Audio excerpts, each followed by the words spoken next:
ताबूत साज Adrian Prokhorov की घर गृहस्थी का आखिरी सारा सामान मुर्दे ले जाने वाली गाड़ी पर लाद दिया गया और मरियल से घोड़ों की जोड़ी ने बसमन्नाया गली से निकित्स्काया गली तक का, जहां ताबूत साज अपने पूरे घर बार के साथ जा बसा था, चौथी बार चक्कर लगाया।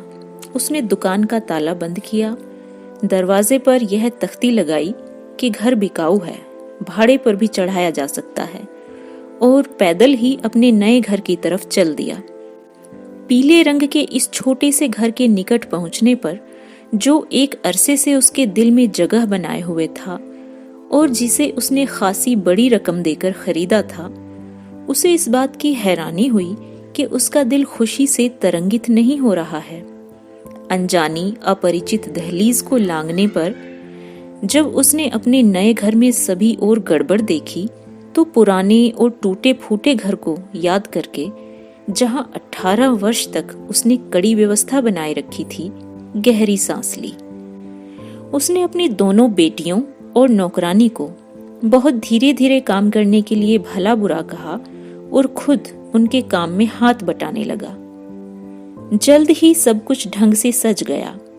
देव प्रतिमा, चीनी के बर्तनों की अलमारी, मेज, सोफा और पलंग, इन सब के लिए पिछले कमरे के कोनों में स्थान बना दिए गए और रसोई घर तथा मेहमान खाने में मालिक के हाथों की बनी चीजें, सभी रंगों और आकारों के ताबूत तथा मातमी टोपियों, लबादों और मशालों से भरी हुई अलमारियां टिका दी गईं। दरवाजे पर एक साइन बोर्ड लटका दिया गया था, जिस पर हाथ में उल्टी मशाल लिए हुए यमदूत का चित्र बना हुआ था और उसके नीचे यह लिखा था, यहाँ सादे और रंगे हुए सभी तरह के ताबूत बेचे तथा बनाए जाते हैं, किराए पर भी दिए जाते हैं और पुराने ताबूतों की मरम्मत भी की जाती है। ताबूत साज की बेटियां अपने कमरे में चली गईं। अद्रियान ने अपने घर का चक्कर लगाया और खिड़की के पास बैठ गया और समोवार गरमाने का आदेश दिया। पढ़े लिखे पाठक को यह ज्ञात है कि शेक्सपियर और वॉल्टर स्कॉट, इन दोनों ने ही कब्र खोदने वालों को खुश मिजाज और विनोदी व्यक्तियों के रूप में चित्रित किया है, ताकि उनके काम और स्वभाव की तुलना द्वारा हमारे दिलों पर अधिक गहरी छाप अंकित कर सकें। किंतु सच्चाई का आदर करते हुए हम उनका अनुकरण नहीं कर सकते और यह मानने को विवश हैं कि हमारे ताबूत साज का मिजाज उसके मनहूस धंधे के बिल्कुल अनुरूप था। अद्रियान प्रोखोरोव आमतौर पर गुमसुम और अपने ही ख्यालों में खोया रहता था। वह अपनी खामोशी तभी तोड़ता था जब निठल्ली बेटियों को खिड़की से राहगीरों को झांकते हुए देखकर डांटता, या फिर जब उसे अपनी हस्त रचनाओं के लिए उनसे कसकर पैसे लेने होते, जिन्हें बदकिस्मती या कभी कभी खुशकिस्मती से उन्हें खरीदने की जरूरत आ पड़ती। तो खिड़की के करीब बैठा और चाय का 7वां प्याला पीता हुआ अद्रियान सदा की तरह मनहूस ख्यालों में डूबा हुआ था। वह उस मूसलधार बारिश के बारे में सोच रहा था जिसने सेवानिवृत्त ब्रिगेडियर के मातमी जुलूस को नगर द्वार के निकट अपनी चपेट में ले लिया था। नतीजा यह हुआ था कि बहुत से लबादे सिकुड़ गए थे और मातमी टोपियों के किनारे टेढ़े मेढ़े हो गए थे। वह जानता था कि अगले कुछ समय में उसे अनिवार्य रूप से खासी रकम खर्च करनी पड़ेगी, क्योंकि मातमी कपड़ों के उसके पुराने स्टॉक की हालत काफी खराब थी। उसे उम्मीद थी कि बूढ़ी सेठानी त्रुखिना के मरने पर, जो लगभग 1 साल से कब्र में टांगे लटकाए हुए थी, उसका सारा घाटा पूरा हो जाएगा। किंतु त्रुखिना राजगुल्याई गली में अपनी आखिरी घड़ियां गिन रही थी और प्रोखोरोव को इस बात की शंका थी कि अपने वादे के बावजूद उसके वारिस उसे इतनी दूर से बुलावा भेजने के मामले में काहेली न कर जाएं और अपने नजदीक के किसी ठेकेदार से ही मामला तय न कर लें। अद्रियान प्रोखोरोव इसी तरह के विचारों में खोया हुआ था कि अचानक फ्रीमेसनों की भांति दरवाजे पर किसी के अचानक 3 बार दस्तक देने से उसकी विचार श्रृंखला टूटी। कौन है? ताबूत साज ने पूछा। दरवाजा खुला और एक ऐसा आदमी भीतर आया जिसे देखते ही एक जर्मन कारीगर के रूप में पहचाना जा सकता था। वह प्रफुल्ल मुद्रा में ताबूत साज के निकट आया। मेरे कृपालु पड़ोसी, मैं माफी चाहता हूँ, उसने ऐसी अटपटी रूसी भाषा में कहा जिसे सुनकर हम आज भी हंसे बिना नहीं रह सकते। माफी चाहता हूँ कि आपके कामकाज में खलल डाल दिया, लेकिन मैं आपके साथ जल्दी से जान पहचान कर लेना चाहता था। मैं मोची हूँ, मेरा नाम गोल्तिब शुल्स है और गली पार करके आपके सामने वाले घर में रहता हूँ। कल मैं अपने विवाह की रजत जयंती मना रहा हूँ और आपसे तथा आपकी बेटियों से अनुरोध करता हूँ कि मेरे यहाँ मित्र के नाते खाना खाएं। निमंत्रण सहर्ष स्वीकार कर लिया गया। ताबूत साज ने मोची से बैठने और चाय का प्याला पीने को कहा। गोतलिब शुल्स की मिलनसार तबीयत की बदौलत दोनों ही जल्दी घुल मिलकर बातें करने लगे। आपका काम धंधा कैसा चल रहा है? अद्रियान ने पूछा। अजी क्या कहा जाए, शुल्स ने उत्तर दिया। कभी अच्छा और कभी बुरा, शिकवा शिकायत नहीं कर सकता। वैसे इतना जरूर है कि मेरा माल आपके माल जैसा नहीं है। जिंदा आदमी जूतों के बिना काम चला सकता है, मगर मुर्दे का तो ताबूत के बिना गुजारा नहीं। 16 आने सही बात है, अद्रियान ने सहमति प्रकट की। लेकिन अगर जिंदा आदमी के पास जूते खरीदने को पैसे नहीं तो गम की कोई बात नहीं, नंगे पांव ही काम चला लेता है। मगर भिखारी को ताबूत मुफ्त ही मिल जाता है। तो इस तरह थोड़ी देर तक उन दोनों के बीच कुछ और बातचीत चलती रही। आखिर मोची उठा, उसने अपना निमंत्रण दोहराया और ताबूत साज से विदा ली। अगले रोज दिन के ठीक 12 बजे ताबूत साज और उसकी बेटियां अपने नए खरीदे गए घर के फाटक से बाहर निकले और पड़ोसी के यहाँ चल दिए।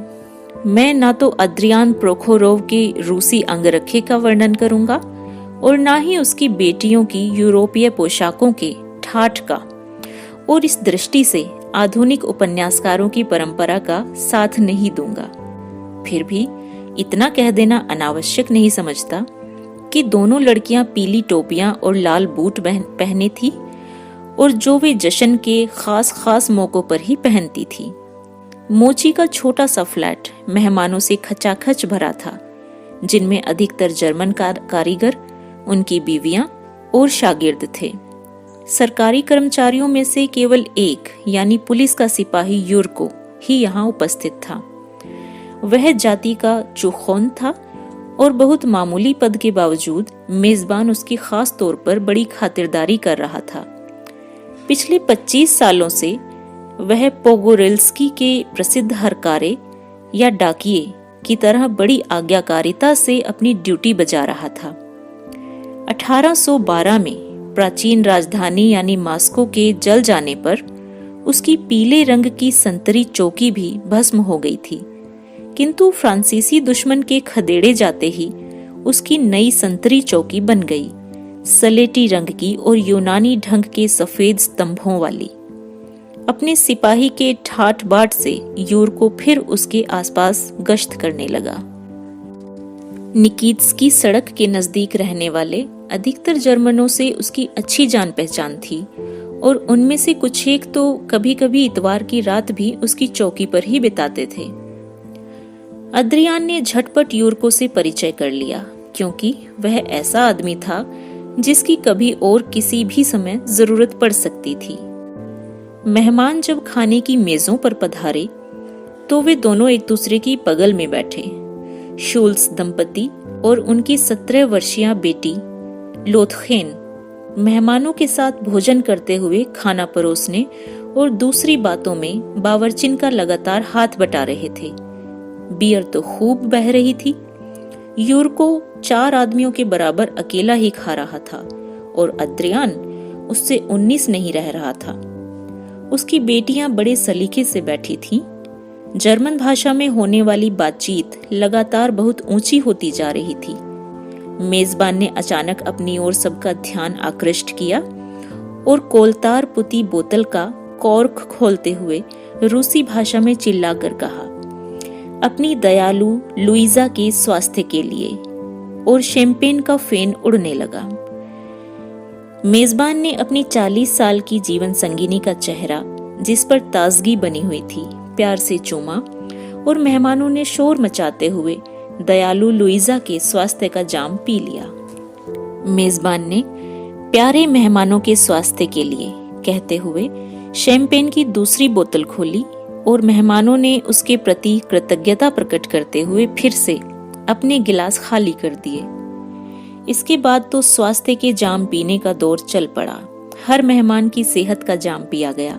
मास्को तथा 1 दर्जन जर्मन नगरों, सभी दस्तकारियों और हर दस्तकारी के लिए अलग अलग तथा कारीगरों और उनके शागिर्दों के लिए जाम उठाए और चढ़ाए गए।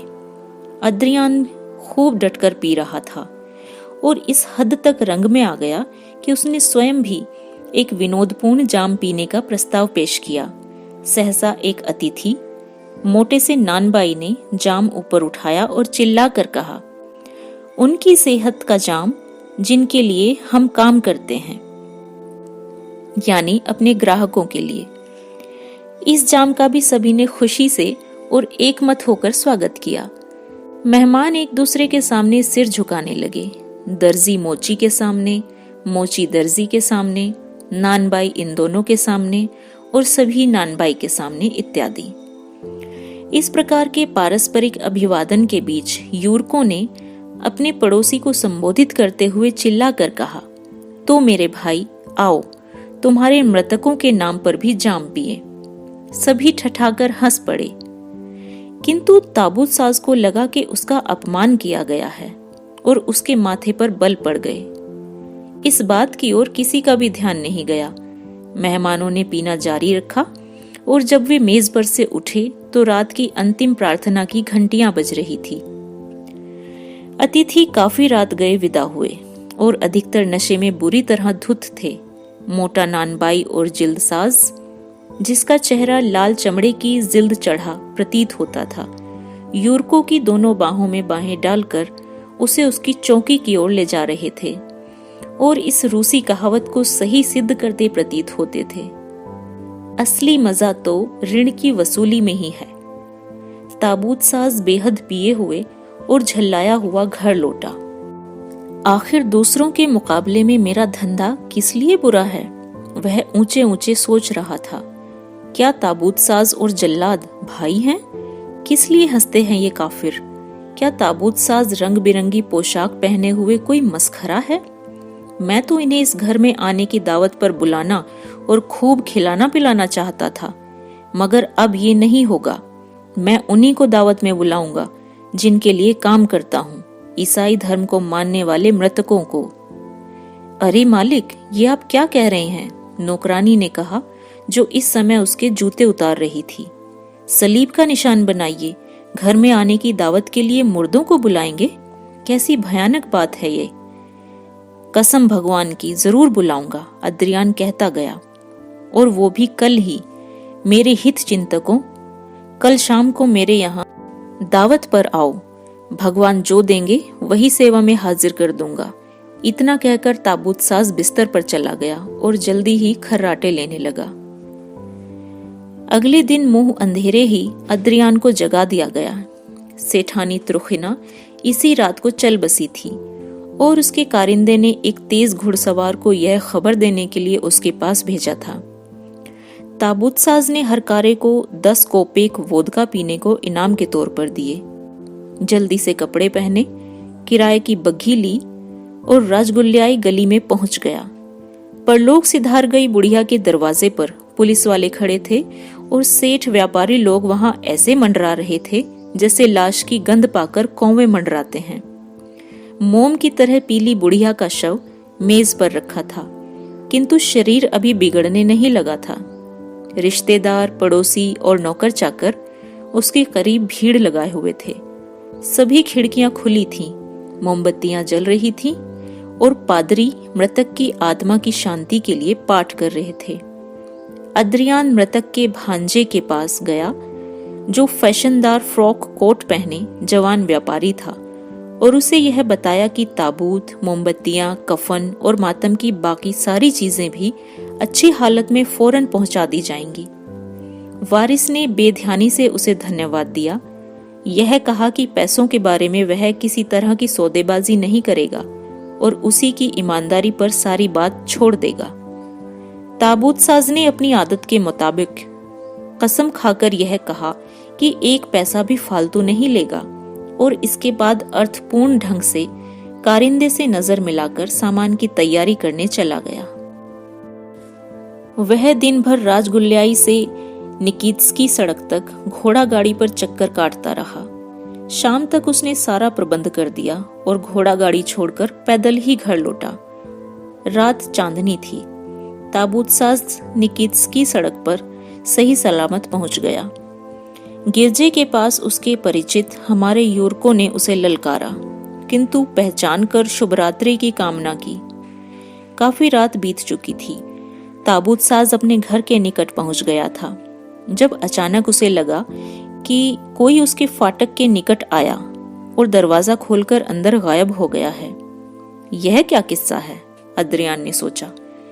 किसको फिर से मेरी जरूरत हो सकती है? कहीं कोई चोर तो भीतर नहीं चला गया? मेरी बुद्धू बेटियों के पास कोई प्रेमी तो नहीं आते? ताबूत साज ने यह भी सोचा कि अपने दोस्त यूरको को मदद के लिए पुकारना चाहिए।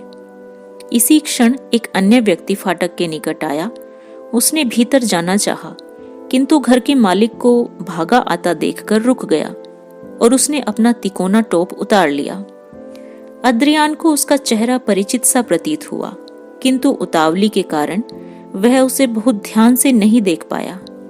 आप मेरे यहाँ आए हैं? अद्रियान ने हाँफते हुए पूछा। कृपया पधारिए, भीतर चलिए। आप औपचारिकता के फेर में नहीं पड़े, आगंतुक ने दबी घुटी आवाज में जवाब दिया। मेहमानों को रास्ता दिखाते हुए आगे आगे चलिए। अद्रियान के पास औपचारिकता के फेर में पड़ने का समय ही नहीं था। घर का फाटक खुला हुआ था। अद्रियान आगे आगे और उसका अतिथि उसके पीछे पीछे चल दिया। अद्रियान को ऐसे लगा मानो उसके कमरों में लोग चल फिर रहे हों। यह क्या माजरा है, उसने सोचा और जल्दी से कदम बढ़ाता हुआ भीतर गया। वहां उसकी टांगें लड़खड़ा गईं। कमरा प्रेतों से भरा हुआ था। खिड़की में से छनती हुई चांदनी उनके पीले और नीले चेहरों, सिकुड़े टेढ़े होठों, धुंधली अधमुंदी आंखों और उभरी हुई नाकों को रोशन कर रही थी। अद्रियान ने दहलते दिल से इन प्रेतों के रूप में उन लोगों को पहचान लिया जो उसके योग सहयोग से दफनाए गए थे, और उसके साथ आने वाला मेहमान तो वह ब्रिगेडियर था जो मूसलधार बारिश के वक्त दफनाया गया था। इन सभी स्त्री पुरुषों ने ताबूत साज को घेर लिया और सिर झुकाकर वे उसका अभिवादन करने लगे। किस्मत का मारा केवल एक ही, जो कुछ समय पहले मुफ्त दफनाया गया था, मानो अपने चिथड़े को छिपाता और शर्म से गड़ा जाता हुआ एक कोने में चुपचाप खड़ा था। उसे छोड़कर बाकी सभी बढ़िया कपड़े पहने थे। महिलाओं के सिरों पर रिबन वाली टोपियां थी। मृत अफसर वर्दियां डाटे थे, किंतु उनकी दाढ़ियां पड़ी हुई थी।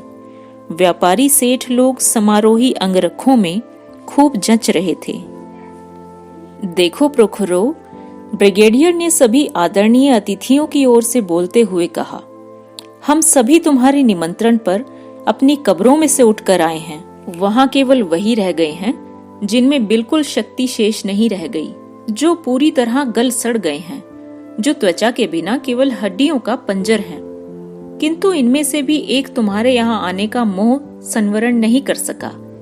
इतना अधिक उसने तुम्हारे यहाँ आना चाहा। इसी समय एक छोटा सा पंजर औरों को कोहनियाता और भीड़ को चीरता हुआ अद्रियान के निकट आया। उसकी खोपड़ी ताबूत साज की ओर स्नेहपूर्वक मुस्कुराई। उजले हरे और लाल बटन के चिथड़े और तार तार हुए गाढ़े के टुकड़े उस पर ऐसे लटक रहे थे मानो डंडे पर लटके हुए हों, तथा घुटनों तक के बूटों में टांगों की हड्डियां ऐसे बज रही थी जैसे उखल में मूसल। तुमने मुझे पहचाना नहीं प्रोखोरोव, कंकाल ने कहा। गार्ड सेना के भूतपूर्व सार्जेंट उसी प्योत्र पेत्रोविच कुरिल्किन को भूल गए हो, जिसे तुमने 1799 में अपना पहला ताबूत बेचा था, और सो भी चीड़ का, जिसे बलूत की लकड़ी का बताया था।